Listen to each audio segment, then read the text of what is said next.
Morning, everyone. It's once again Wednesday morning. Can you believe it? Another week has gone, and we are streaming live. There's a bit of a siren going on. Hi, everyone.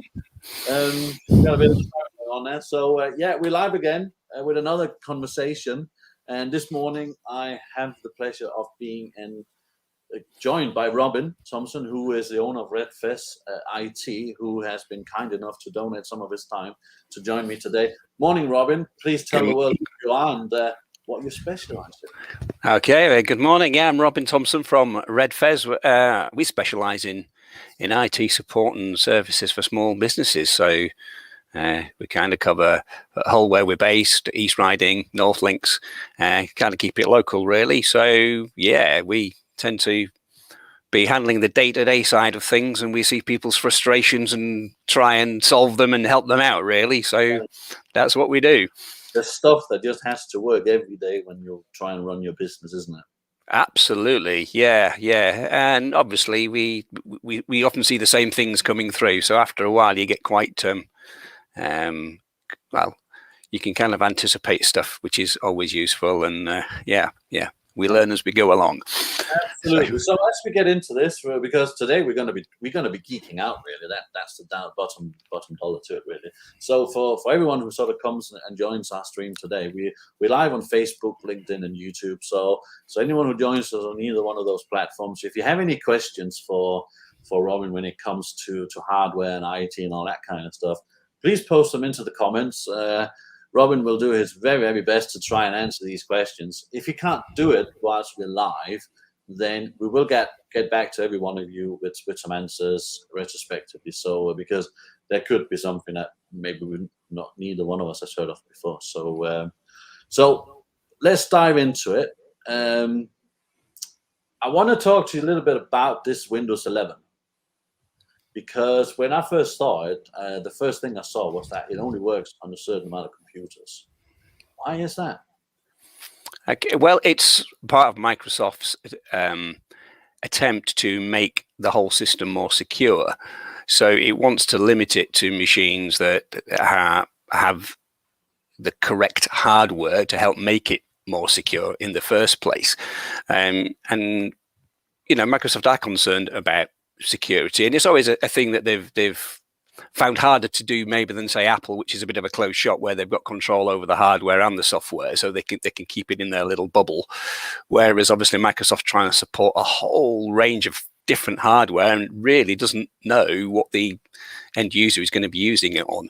So what they've tried to do is say, well, we're going to limit it now to hardware that's got this security chip on it, so then we can manage it in a more secure manner. So I mean, I think it's in theory it's a good idea, but obviously the transition to that is a little bit awkward. So particularly as there's still some really good hardware out there that will actually support it, but is going to struggle because it doesn't have the relevant security hardware. Is that something that you can install retrospectively, or is it not worth even considering? In theory, you might be able to. If you've got a desktop, you might be able to install the relevant hardware. But the question is there really any point of really going through that process? Because it's not going to be that easy, and the hardware itself, if you can get hold of it, could be particularly expensive. If you're using a laptop, you're probably stuck anyway. I think the way Microsoft is getting around it is by saying, look, we're going to continue to support Windows 10 for the next 5 years. So you can essentially keep using what you're using, at which point you're going to want a new machine anyway by the time we come to not support Windows 10, and that'll have the relevant hardware specification. So that's the kind of the thinking behind it, really. So I would say I wouldn't worry about it. And in actual fact, there are ways around it. We've got a computer in our office running Windows 11 that's quite old. It doesn't meet the hardware specifications according to Microsoft. It doesn't have the security chip, but it's running Windows 11. So it is possible to do it, although the issue may be around support. So it'd be interesting to see if we actually get any updates coming through for it. So does it run slower? It seems to run fine. to be perfectly honest, which is rather interesting.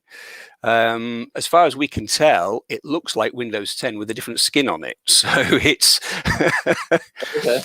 yeah. That's interesting as well, because I'm pretty sure I saw something somewhere where when Windows 10 came out, they said that's it. This is going to be the last thing, and this is going to last forever and ever. So I wonder what made them change their minds. It seems like Microsoft tends to change their mind quite a lot, I suppose.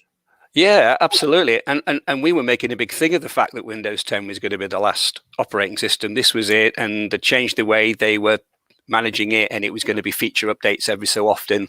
And we were kind of set for that. And then the rumors emerged of this new Windows 11, and they were going to backtrack and do something different. And I think it's come down to the security issue, and also I think it's the apps. What's never really happened for them is the App Store. Like, right. Apple has its App Store and Android has its App Store. Yes. And I think they see part of the security being around, apps that are, again, more managed and controlled. And I don't think they could really do it with the Windows 10 setup. So they felt they needed something different. Yeah, I think that there's a number of reasons, but of course, Apple kind of now they don't have OS X now, do they? It's no. They went up to 11. So I think I don't understand why they're bothered about apps. I don't think there is apps in the future. I think everything's just going to be melted into one thing, to be honest. So I think the distinction between apps and non-apps are going to be somewhat irrelevant going forward, anyway. So well, I guess at the end of the day, it's a marketing thing rather than a technical thing. So it will be interesting to see how that pans out. And I don't know how many of us really use stuff on the Windows Store anyway. Generally, we're getting apps and programs directly from the vendors. A lot of the stuff these days is software as a service as well. So it's a very different. I think in practice, it's going to be very different. So we'll see how it pans out. But yeah, it has the sense of, I'm not too sure whether we really need Windows 11 at the moment. It seems to be sat there if you want it, but you don't really need it. So we just... It seems like there's a lot of things that's going on, because I saw that they're making some changes to the whole Office 365 setup type thing as well. And I saw there was a conversation I saw on some of these YouTube channels that I follow that. It's quite extraordinary if you think about it, how Microsoft gets away of still charging quite significant amounts of money for their Office packs, Word and Excel and Outlook and that kind of stuff, because Apple and Google has been giving those things away now for free for so long. How come Microsoft can still charge for that, do you think? I think partly because we're almost wedded to it, really. I mean, if you, most people are familiar with Word and Excel, and although there are alternatives, it always comes back to those. What Microsoft did very, very well, and what's kept Microsoft going is the business side of computing. So businesses traditionally have used Microsoft-based systems and Microsoft Office. So as an employee, you get used to it, and that kind of then filters down to anything else you might do in your spare time. If you want to put a document together, you're going to use Word because you're familiar with it, etc., etc.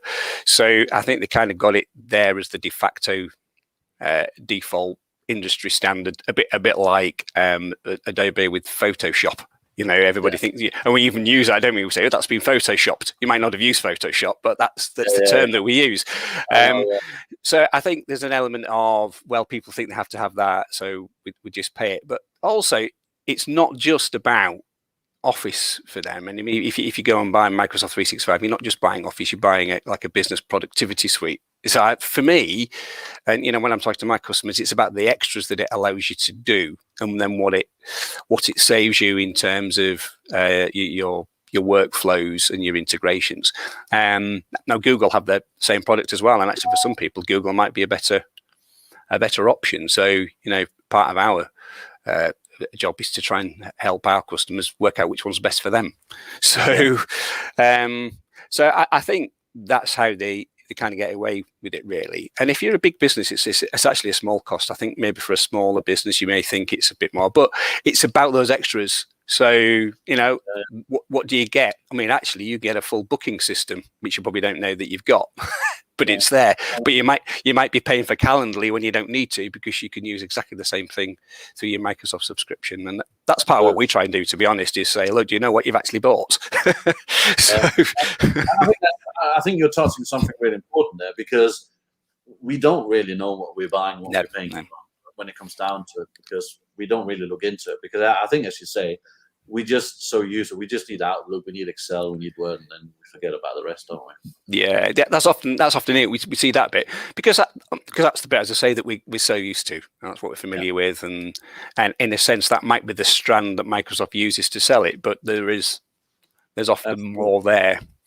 So I think just for anyone who comes in, joins us, and watches this, if you need any IT support, if you need any help with hardware IT, then Robin is on Facebook, he's on LinkedIn, he's got a website. You know, go and follow him everywhere.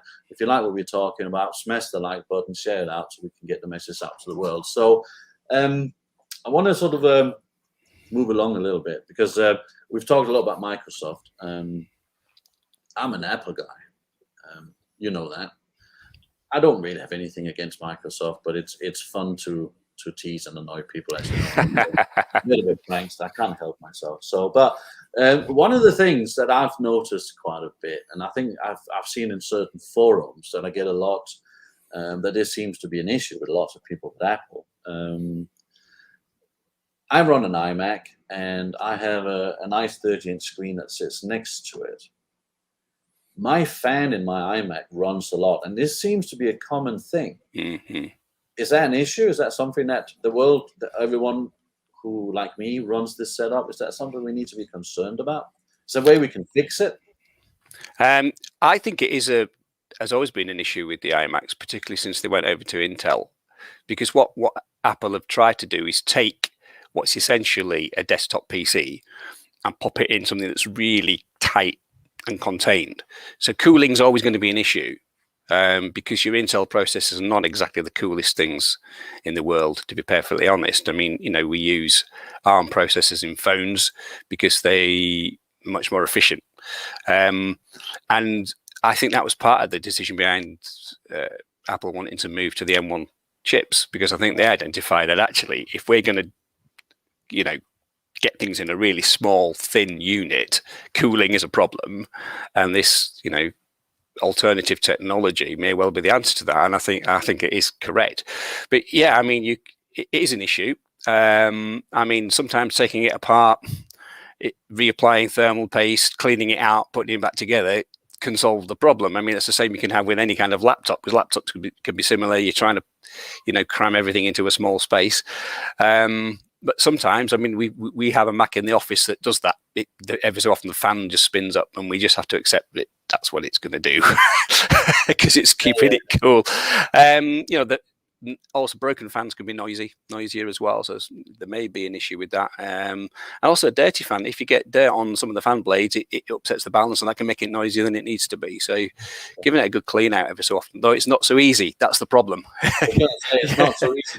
No, it isn't. You got to get what we call the pizza cutter out around the edge of the screen and pull the screen off, and and then you've got to buy the tape so you can stick it all back together. It can be a bit it's not a particularly easy job for the end user to do, unless you're technically minded and very careful and know what you're doing. So we don't always like doing it, to be honest, because it is fiddly. So, yeah. How long does it take you to do, just so people can have an idea of what they're looking at?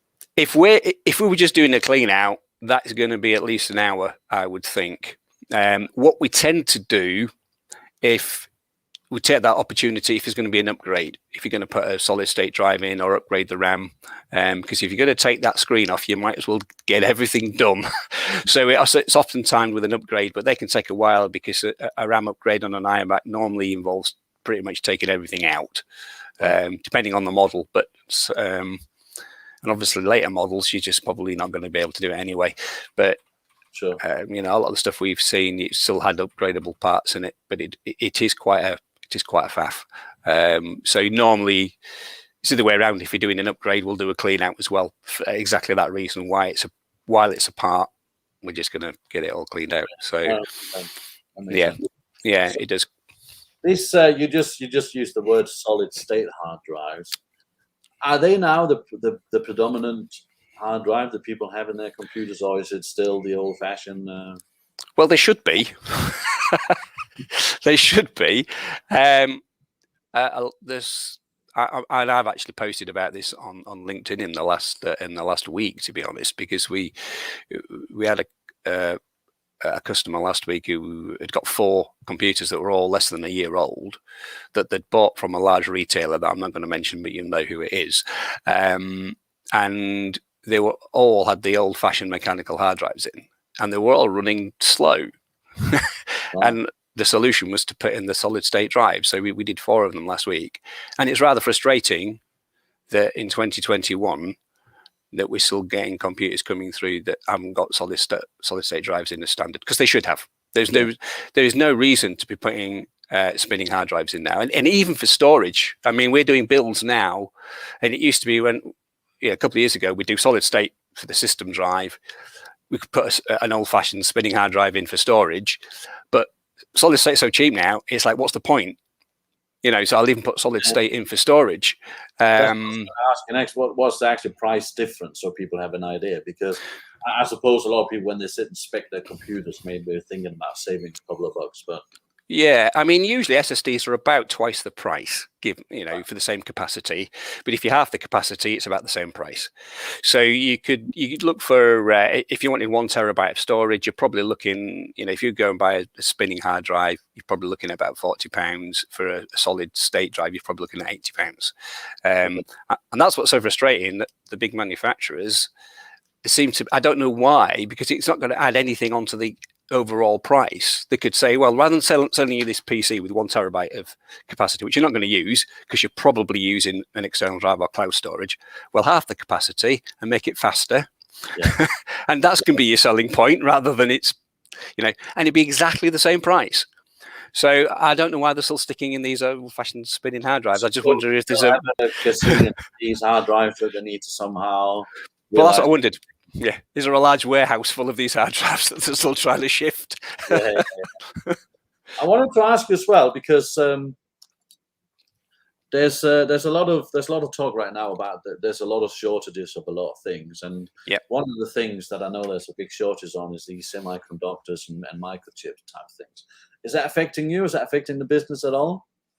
Yeah, it has. I mean, we've had requests for new builds. Graphics cards are the ones that have particularly been very, very difficult to get hold of. They're starting to come through now, but the prices, and so the retail prices, are still way higher than they should be.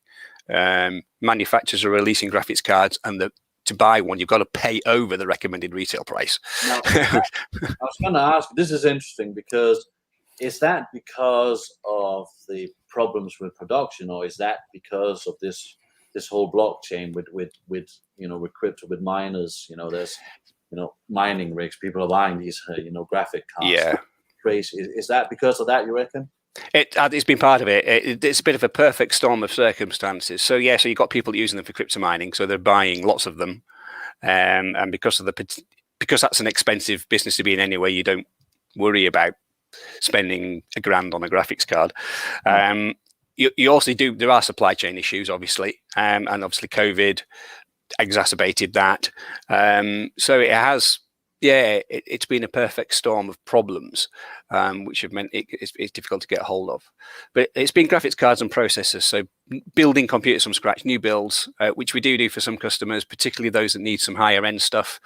So it's been difficult to get hold of the parts and put stuff together. So we do have customers that are kind of trying to eke out what they've got for a little bit longer until things come through. So another one is screens, getting hold of particularly large screens. So we had a couple of clients that have wanted large screens for conference rooms and things like that, and they've been really, really hard to get hold of. Waiting months and months and months for them to come through. So yeah, it has been frustrating. Yeah, it's going to take a while for this to align, itself, isn't it? So, So obviously, we're all trying to get back to whatever normal is before this whole COVID thing. So, are you guys back operating more or less back to normal ways, or have you made some significant changes to how you're sort of doing things in relationship to your customers? We're pretty much back to normal. I mean, we've been guided by our customers really throughout the whole process. I mean, it was interesting because we actually, we moved into an office and then moved into a bigger office, like the whole thing. So we've not really worked from home because it's been difficult for us to do that. But certainly a lot of our customers have, and it's been about, responding to their needs. Some have wanted to speak to us remotely. Some have been happy with site visits. Sometimes if it's a hardware issue or you're installing hardware, it's had to be a site visit. And then it's been about taking the relevant precautions. Some customers still want us to mask up. That's fine. We'll do that. Others aren't so bothered. So we tend not to by default now, because from our point of view, it can be difficult if you're doing particularly physical stuff. If you've got a mask on, we'd rather not. But if people want us to, we will. So we'll be sensitive to that. We don't want to make people feel uncomfortable or put them at undue risk. But by and large, it certainly feels to us like it's pretty much back to normal, which is interesting. So that's good. Just because I'm just conscious about time. You're a busy man, so I'm going to have to let you go soon. So just sort of, if you want to share with the world, so obviously you can follow Robin on his Facebook, on his LinkedIn, and his website type of thing. So you operate basically around Hull area. That's your main area of operation, isn't it? That's right. Yes. Yeah. Hull, East Riding, North Lincolnshire, generally anywhere we can get to within an hour. And that's all really to do with, obviously, if there's any hardware support or hardware issues that we need to resolve. Obviously, we don't want to be too far away. So generally, that's what we do. As I say, we do have clients a little bit further afield. It all depends on people's needs. But we're based in Hull. Anyone out there who's seen this, who was interested in having a chat with Robin, please, don't hesitate. I've known Robin for a while now, and I can't recommend his services enough for anyone who has any hardware requirements, issues, or needs. You know more about this stuff than anyone I've ever met, Robin. So please go and go to Robin if you have any of this kind of needs. So I want to thank you very much, Robin, for joining me today. That's very kind. You're welcome. Interesting topic. Maybe we can do some more specific stuff about other items in the future when they sort of emerge. So that's very good. Thank you everyone for watching. Join me again next time, where I'm going to be joined by a lady called Debbie. We're going to be talking about multi-level marketing and trying to dispel some of the myths that sits around that. She is a representative of Allo Life. So anyone who's interested in hearing about Allo and multi-level marketing, then come and join us when we next have a conversation. So thank you for joining us. Thank you, Robin. Everyone, have a nice day out there, and we shall see you again in a week's time.